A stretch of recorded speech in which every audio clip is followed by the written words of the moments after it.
Publix. What's going on, guys? Tom Costanza here, back with another YouTube video, posting videos every single Sunday morning.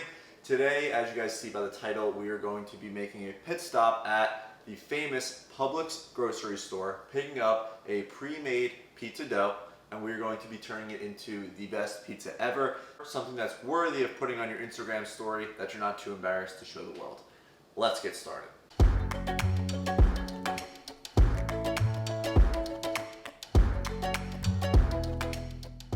Okay, so we just picked up this dough from the store. All we're going to do is take it out of the bag, split it into two, create two equal balls, and then let it sit there for about 2 to 3 hours. So let's do that.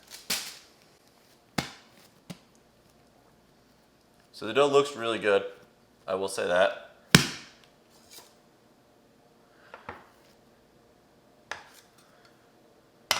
Right in half.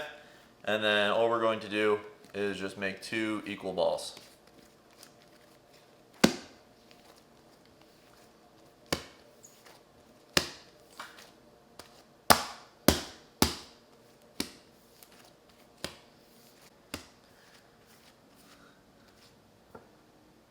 There we go, 2 equal balls. Now all we're gonna do is just cover these guys with some cling wrap and check back in 2 to 3 hours. Peace. I am turning on the camera to let you know we're about 2 hours in, and now is a good time to turn on your oven to 500 degrees Fahrenheit. Okay, so after waiting about another hour, we're at a total of 3 hours for the dough to be proofing. Our oven's been at 500 degrees Fahrenheit for about an hour. Our dough is fully proofed. Now it's time to get working on our pizza sauce, and then we also have our wet mozzarella right here.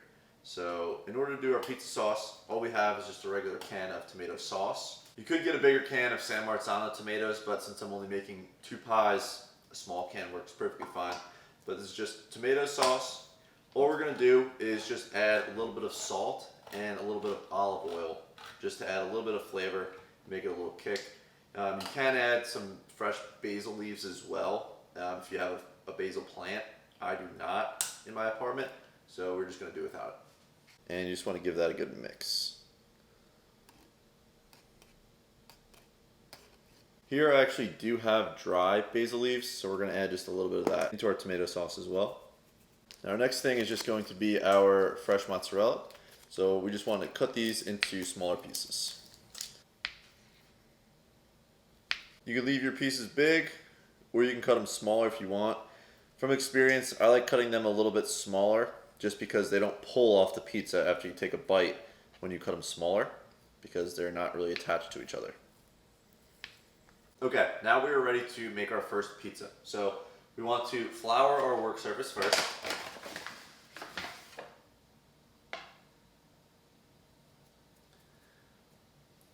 Gently pull off our first. There we go. If you don't have a dough scraper, it's okay. You can just pick it up. You just want to be very delicate with it. But I typically just scoop it, flip it right onto our flour work surface. Let's cover this back up. We want to flour the bottom too. At the very beginning, a lot of flour is your best friend.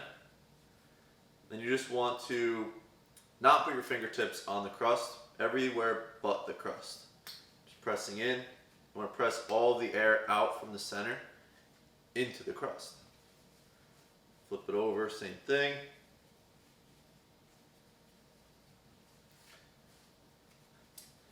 Obviously, if you don't want air in your crust, then you just press out all the air, but we're making a Neapolitan pizza, and who doesn't like air in their crust?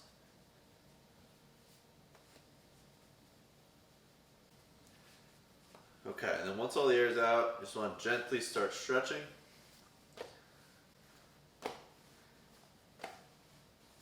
At this rate, you can clear the flour off to the side and just start working on the regular table.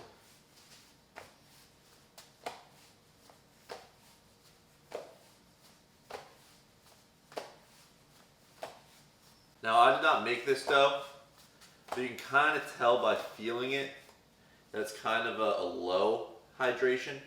meaning that there's not as much typical water compared to flour. So it should be a pretty rip-proof dough. Should be pretty easy to work with.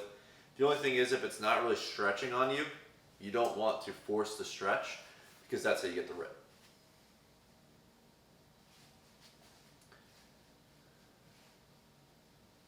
Okay, and then once we get to about 12 inches in diameter, like this, we can lay our pizza back down on the table.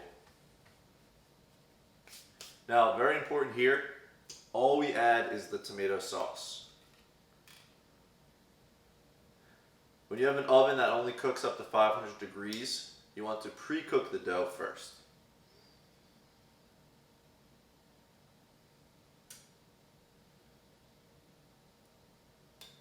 Okay, and here what you want to make sure of, there's not a lot of sauce in the center. Since it's a very light center, you don't want to cause any holes, so keep the sauce out of the center. Next thing I like to do is just put some olive oil around the crust. It helps with the browning of the crust since you don't have a flame. So that's always a good thing to note. And now we head into the oven and just watch for a little bit of browning on the crust. A little bit of flour, doesn't stick. Just like that. You want to make sure before, wherever you are, before putting your pizza into the oven, that the pizza moves on the pizza peel. If it doesn't move on the pizza peel, right back on the table, throw some flour on it. But it moves. Now once it's in the oven, there's not really a set time. Typically I would say around 5 to 7 minutes, but you just want to keep an eye on it and wait for your first sign of the crust browning. You'll notice that the crust is going to blow up, which is good. It means that there's air in the crust. Once you see your first sign of browning, take it out.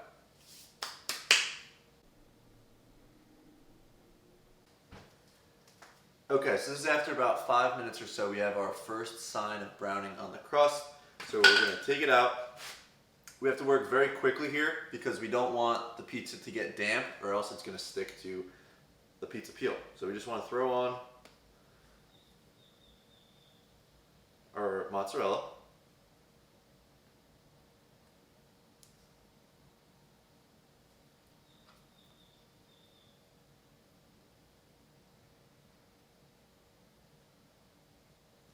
Go. One thing I also like to do is put on some black pepper.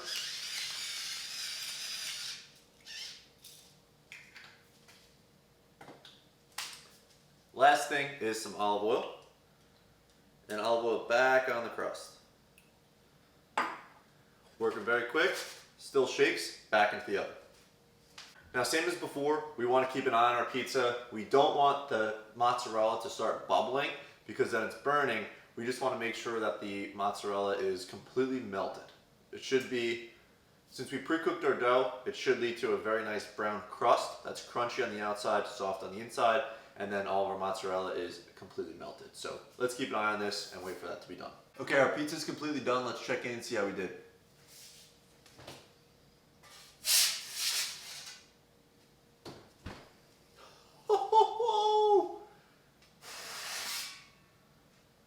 You could be doing this right now.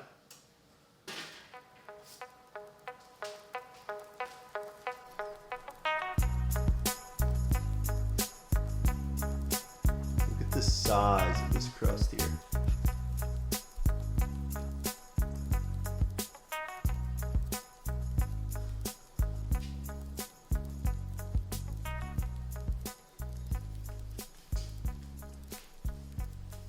Ready for this?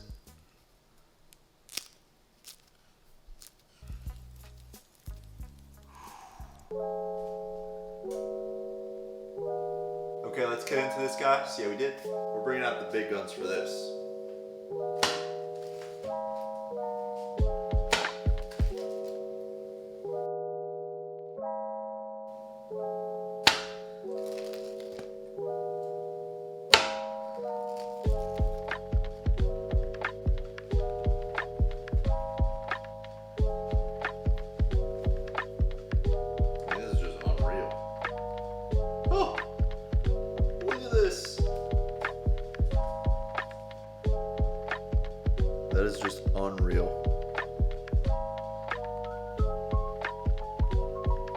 There's so much air in here. This is Publix dough. Here we go.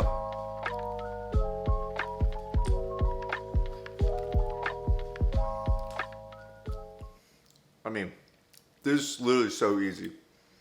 If you guys aren't trying this, you should try it. This is Publix dough. Walked in the store, said, "Can I get a pizza dough?" She said, "Just one?" "Yes, just one, please. Thank you." Brought it home. A few hours later, we have a masterpiece. You don't have to make your own dough for pizza to look like this. Oh my. Oh my, look at this one. You gotta be kidding me. I mean, alright guys, thank you guys so much for sticking around to the end of the video. It means the world to me that you guys watch my videos. I really enjoy making these pizza videos, so if you have questions, let me know in the comment section down below. I do have one more pizza dough.